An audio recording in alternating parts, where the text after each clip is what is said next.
Merci d'être sur la télévision. Là-bas, il poursuit le journal de ce jour, samedi 3 septembre 2022.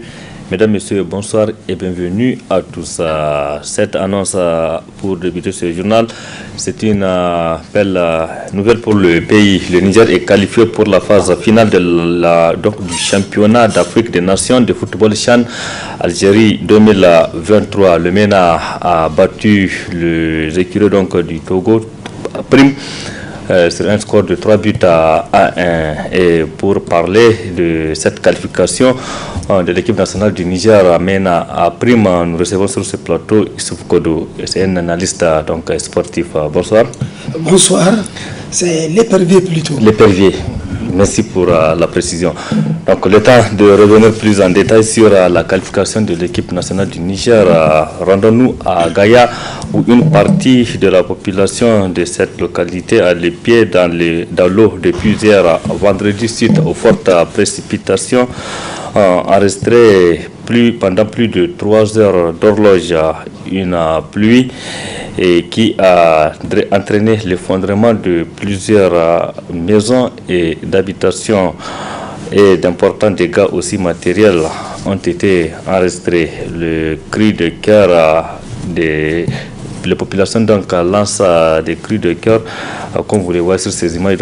C'était là les dégâts de la pluie enregistrée hier à Gaïa, une importante pluie qui s'est abattue sur cette localité. C'était hier soir pendant plus de 3 heures.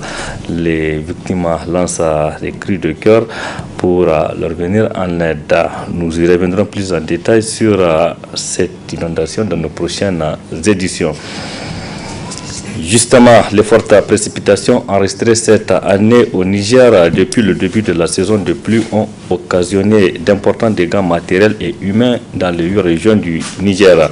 À la date du 1er septembre 2022, plus de 121 000 sinistrés, plus de 80 morts enregistrés. En tout cas, c'est la situation donnée par la direction de la protection civile. Précision dans cet élément.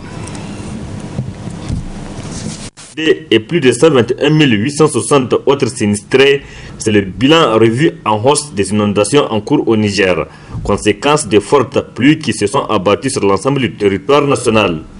Toutes les 8 régions du Niger sont concernées, mais les régions les plus touchées en termes de sinistrés sont Zander, qui totalise 47 295 personnes sinistrées, Difa avec 21 577, puis Maradi qui a enregistré 19 761 sinistrés.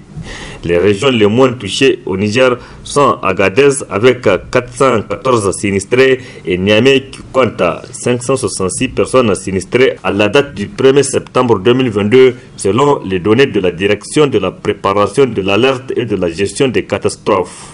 S'agissant du nombre de personnes décédées au Niger par région, c'est la région de Maradi qui est en tête du peloton avec 33 personnes décédées. Elle est suivie de la région de Zander avec 26, Dosso 10 et Tawa 9 décès. Sur les 86 cas de décès enregistrés au Niger, 63 ont perdu la vie à la suite de l'effondrement et 23 par noyade. Ainsi, sur l'ensemble du territoire national, à la date du 1er septembre 2022, 12 972 maisons ont été effondrées, 14 420 ménages sinistrés.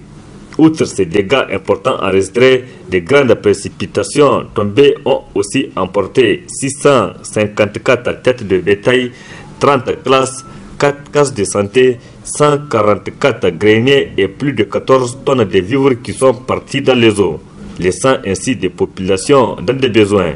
Cependant, de son côté, le gouvernement a activé son dispositif de sécurité alimentaire pour apporter les premières assistances à toutes les personnes sinistrées recensées.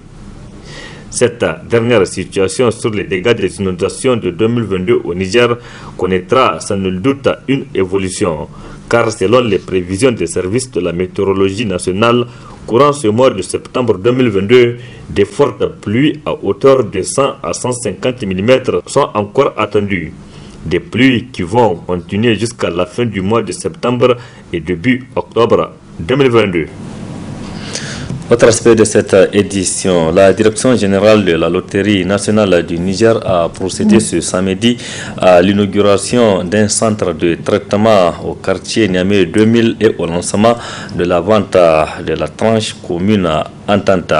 C'était en présence du maire de l'arrondissement communal Niamey 4 et du personnel de la Lolani. Précision avec Boubacar Ibrahim et Sadou Doumi. Et il s'agit pour la Loterie nationale du Niger à travers cette cérémonie de procéder non seulement à l'inauguration de son tout nouveau centre de traitement, mais aussi de marquer le lancement officiel de la vente de la tranche commune Entente. Dans son mot d'ouverture, le directeur commercial et du marketing n'a pas manqué de préciser les concepts et les principes d'un tel jeu qui regroupe au total 5 pays de l'Afrique occidentale. La tranche commune Entente est un jeu dont le programme de l'eau comprend une partie grattage et une autre partie tirage.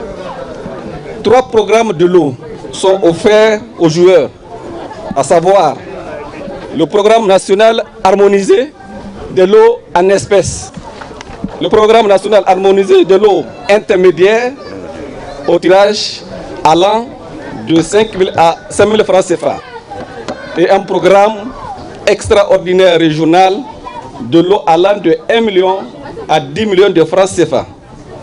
Le principe de jeu est le suivant: gratter le masque opaque, découvrir 3 montants identiques et gagner une fois ce montant.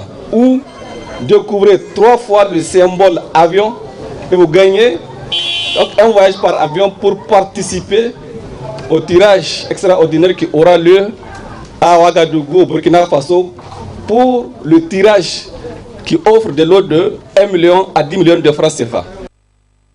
Procédant au lancement de la dite activité, le directeur général de la Loterie nationale a appris une large présentation de son institution, rappelé comment la tranche commune Entente a vu le jour. La présente cérémonie s'inscrit dans le cadre du lancement d'un produit communautaire dénommé tranche commune Entente. Et cette opportunité que nous saisissons pour inaugurer un de nos 6 centres de traitement ici à Niamey 2000. Au sujet de la tranche commune Entente, faut-il le rappeler, c'est par décision numéro 104/CE/fond du 31 octobre 1994 que les chefs d'État des pays membres du Conseil de l'Entente ont décidé de l'institution d'une tranche commune Entente avec l'émission unique de billets et conjoint de projets à caractère social, culturel et sportif dans le cadre de la solidarité. Le tirage de cette tranche se fait de façon tournante au niveau des loteries. Le Niger avait organisé la 26e édition en 2020 et cette année 2022, c'est le tour du Burkina Faso. La date prévue pour ce tirage est le vendredi 14 octobre 2022 au Burkina. Sans abuser de votre temps, je déclare lancer la tranche commune Entente 2022 et à compter de ce jour, le centre directement Niamey 2000 est opérationnel. Prenant la parole à son tour, la première responsable de l'arrondissement communal Niamey 4 n'a pas manqué de saluer le choix porté sur sa localité, mais aussi féliciter la Loterie nationale pour ses multiples initiatives. Il y a rappelé que le projet d'extension des centres de traitement entamé par l'institution vise à créer un véritable climat de confiance avec sa clientèle en se rendant beaucoup plus proche d'elle. En prélude à la caravane de sensibilisation sur la marche citoyenne que le mouvement M62 projette d'organiser le 18 septembre prochain, les initiateurs ont tenu ce samedi une conférence publique au siège du REPAD, un rendez-vous d'échange et de partage d'expériences qui a porté sur la problématique de la vie chère et l'engagement citoyen pour la bonne gouvernance et la défense de la souveraineté nationale. Le point avec Adam Soumana et Ibrahim Abdou. Conscientiser les concitoyens pour une défense de leurs droits, tel est entre autres objectifs visés à travers cette rencontre d'échange initiée par le mouvement M62. Une rencontre de partage d'expériences qui réunit acteurs de la société civile et même politique autour de 2 thématiques. Cette conférence est posée autour de 2 problématiques. La première, c'est celle de la cherté de la vie, ainsi que l'impact de l'augmentation du prix du gasoil, sur le pouvoir d'achat des citoyens, mais aussi également sur la dignité humaine tout simplement. Et la deuxième problématique, c'est l'engagement citoyen pour la bonne gouvernance, ainsi que la défense de la souveraineté nationale, les enjeux, les défis et les perspectives dans le contexte sécuritaire. Et donc pour nous, c'est vraiment qu'il y ait un débat pluriel, ouvert à tout un chacun, pour voir comment est-ce que, en tout cas au Niger, nous allons pouvoir imposer une prise en compte du cri de cœur des citoyens par rapport à la politique, à la conduite des politiques publiques.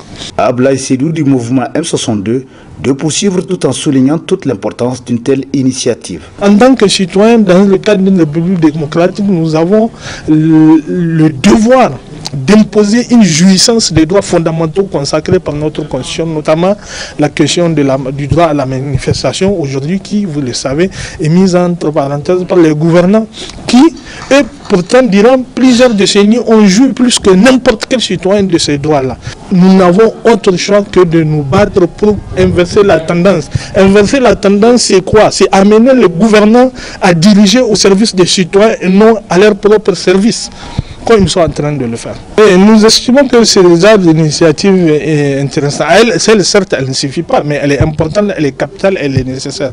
Parce que ça permet également pour nous autres acteurs de prendre en compte les observations ainsi que les remontrances des citoyens par rapport à ça. Donc aujourd'hui, vous voyez, cette conférence, nous avons voulu que ça soit, par exemple, en termes d'innovation, c'est à la demande des citoyens une conférence multilinguistique, c'est-à-dire où les interventions à la fois des conférenciers et des citoyens peuvent se faire dans toutes les langues. L'expérience avérée des deux panélistes sur les thèmes objets de cette conférence a permis aux participants d'être mieux édifiés et d'engager un débat fructueux. Je le disais au début de ce journal, le Niger est qualifié pour la phase finale du championnat d'Afrique des Nations de football CHAN Algérie 2023.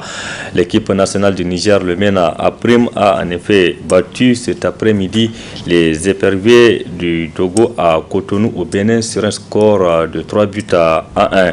C'était ce samedi soir, donc à l'issue du match retour en aller, le 11 national.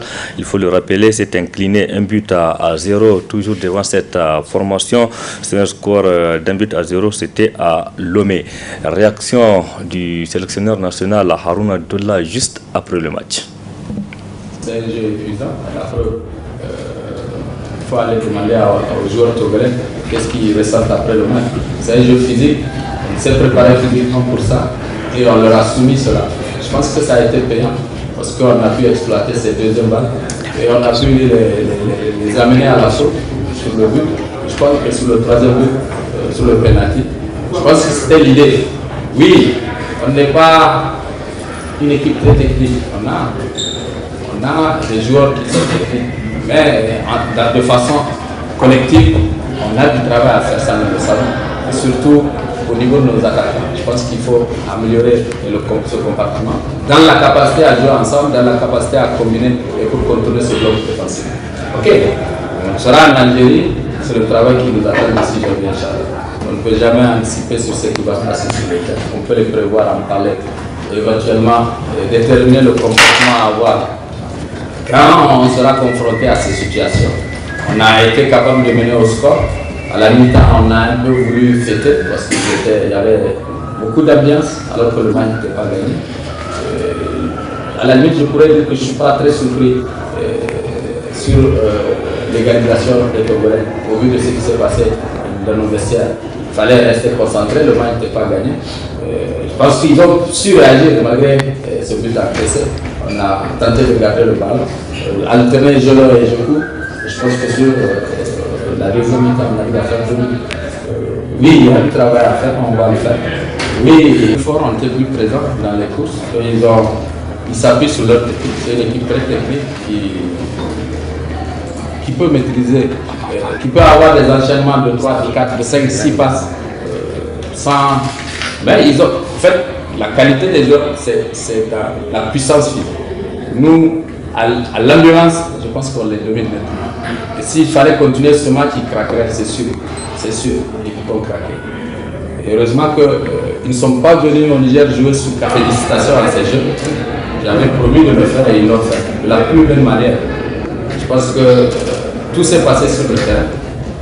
Ils sont allés chercher ces 3 buts pour éliminer le Togo. Déjà, en première mi-temps, on les menait 1-0. Ils reviennent sur le score, ils n'ont pas baissé les bras, on a réaménagé l'équipe et on parvient à marquer un deuxième but sur balle arrêtée. Comme le troisième, ok, c'est une faute dans la surface de réparation. La décision, c'est à l'arbitre de le prendre, il a pris et on l'a assuré. Et je dis bravo à ces jeunes, félicitations et bon courage à l'équipe togolaise. Je dirais encore bravo à ces jeunes parce que c'est ce qu'ils ont montré aujourd'hui. Je pense que ces 3 buts, on pouvait les marquer en première minute. Personne ne criait au scandale. C'est vrai. Sur une mi-temps, on n'a eu aucun tir des Togolais. Sur 45 minutes. Ils étaient retranchés aux abords de leur surface. Ils ont créé la densité. Oui, ils nous ont gênés. On a tenté de les contourner par un jeu aérien. Sur ça, on arrive à marquer. Et comme eux d'ailleurs, sur leur balle arrêtée. Et je pense qu'il fallait trouver la ressource, d'abord physique et mentale, pour aller chercher ces 3 buts. On a marqué le deuxième sur balle arrêtée et le troisième est venu tout seul. Parce qu'on le méritait amplement. C'est un jeu physique, on s'est préparé physiquement pour ça et on leur a soumis cela. Je pense que ça a été payant parce qu'on a pu exploiter ces deuxièmes balles et on a pu les amener à l'assaut sur le but. Je pense que sur le troisième but, sur le penalty, je pense que c'était l'idée. Oui, on n'est pas une équipe très technique. On a des joueurs qui sont techniques, mais de façon collective, on a du travail à faire ça, nous le savons. Et surtout, c'était à l'instant le sélectionneur national du MENA, Aprima Harouna Abdallah, cet après-midi à Cotonou au Bénin. La fin du match qualificatif, donc match remporté par le Niger sur un score de 3 buts à 1. Donc le Niger décroche son billet pour la phase finale du championnat d'Afrique des Nations de football Algérie 2023. Il faut le préciser que le Niger a perdu un match à aller. C'était à Lomé, au Togo, sur un score d'1 but à 0. Et pour parler plus en détail de cette qualification du Niger, nous recevons sur ce plateau M. Issoufou Kodo. Bonsoir. Bonsoir M. Hassan, bonsoir. Donc Issoufou Kodo, vous êtes analyste sportif. Pour revenir sur ce match, Niger décroche désormais son billet qualificatif pour la 4e fois. À l'aller, le Niger a perdu 0-1 et aujourd'hui, le Niger a remporté 3-1 à Cotonou au Bénin. Vous attendez à cette victoire du Niger? Oui, moi personnellement, je m'y attendais et d'ailleurs mes propos ont été repris dans les réseaux sociaux où je disais que depuis 1981, le Togo n'a plus battu le Niger, en tout cas en compétition majeure concernant le football. Ils nous ont gagné ici en 1981 et lors des éliminatoires du mondial Espagne 82, 1-0, nous sommes partis là-bas et nous avons remonté la pente 2-1 et depuis lors, entre Togo et Niger, en tout cas, le Niger est devenu la bête noire de ce pays. Alors, on ne va pas se verser dans le triomphalisme, il faut le dire. Et avant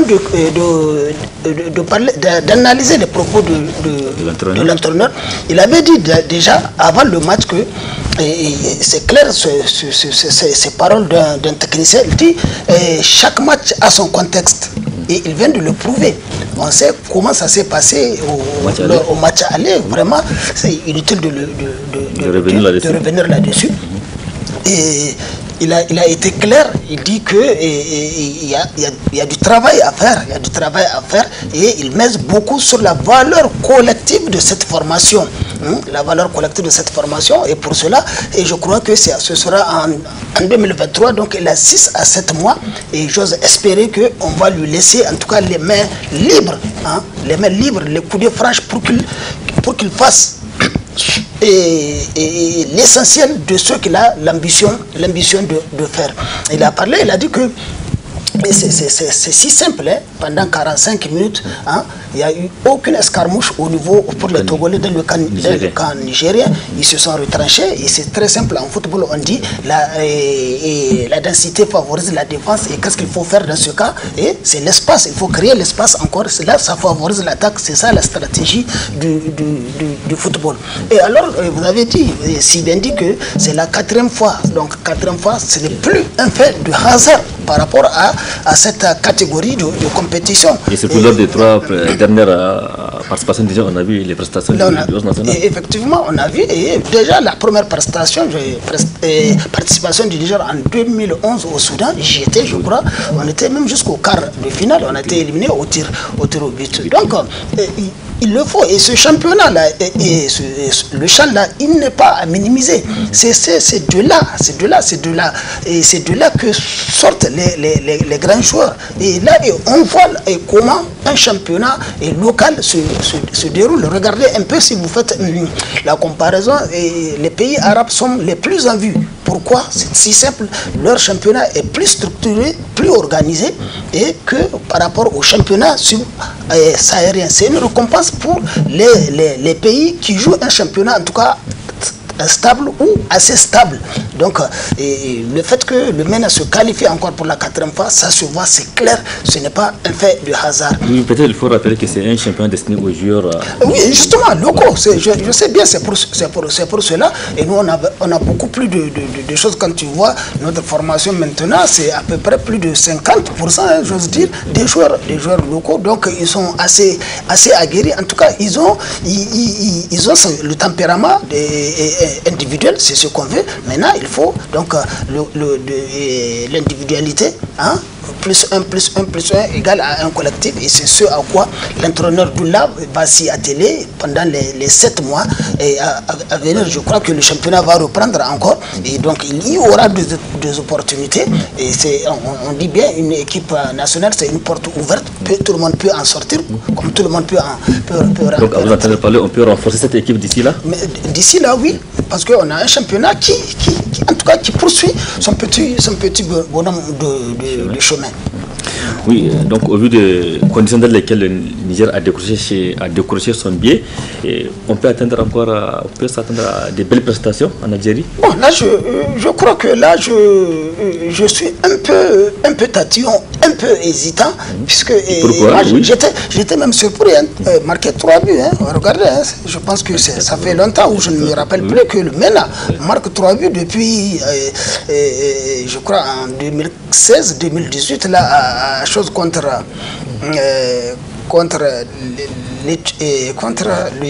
la Somalie, le match qui a été joué à Addis Abeba. Je crois que c'est l'une des choses. Bon, je crois que maintenant il faut se maintenir beaucoup. Maintenant il faut aller un peu plus loin, sortir au moins, aller au prochain tour. Ce serait encore beaucoup plus acceptable, plus technique.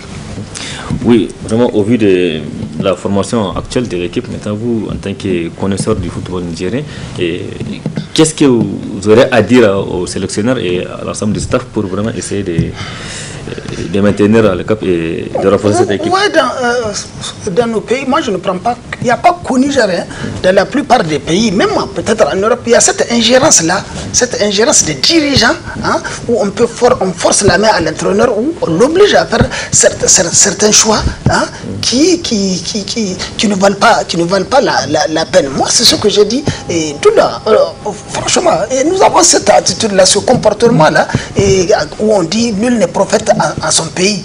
Et pour nous, parce que c'est un Nigérien, donc il n'a pas les coudées franches, il ne peut pas prendre des décisions. Ça, pensez, vous le connaissez bien, M. Hassan, il a été sacré meilleur entraîneur africain. Il faut le dire que c'est le premier entraîneur qui a qualifié le Niger, oui, qui a eu cette distinction-là. Donc je crois que le fait qu'il soit venu, moi je pense que l'essentiel, c'est ce que je veux, comme on dit dans Allah, qu'on le laisse travailler, qu'on le laisse le champ libre de faire sa sélection sans ingérence, et je pense que nous pouvons aller encore loin, nous pouvons espérer.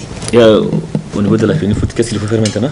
Alors, continuer le petit travail. Donc, on est venu, ça fait maintenant 10 ans plus ou moins, on sent en tout cas le Niger. Ça fait 10 ans ou 12 ans qu'on sent le Niger venir, mais jusqu'ici maintenant, il faut que ce Niger-là passe encore un pas supplémentaire dans le quota international.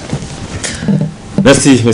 Issou-Kodo, pour toutes ces précisions sur la qualification du Niger à la phase finale du championnat d'Afrique des Nations de football Chan Algérie 2023. Le Niger a battu cet après-midi les éperviers du Togo donc sur un score de 3 buts à 1. C'était à Cotonou au Bénin.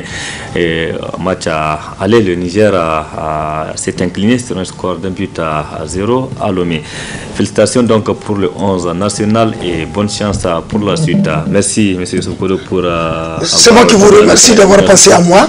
Merci, c'est un honneur aussi. Merci beaucoup. Merci à vous aussi d'avoir suivi cette édition. Au revoir, excellente nuit à toutes et à tous.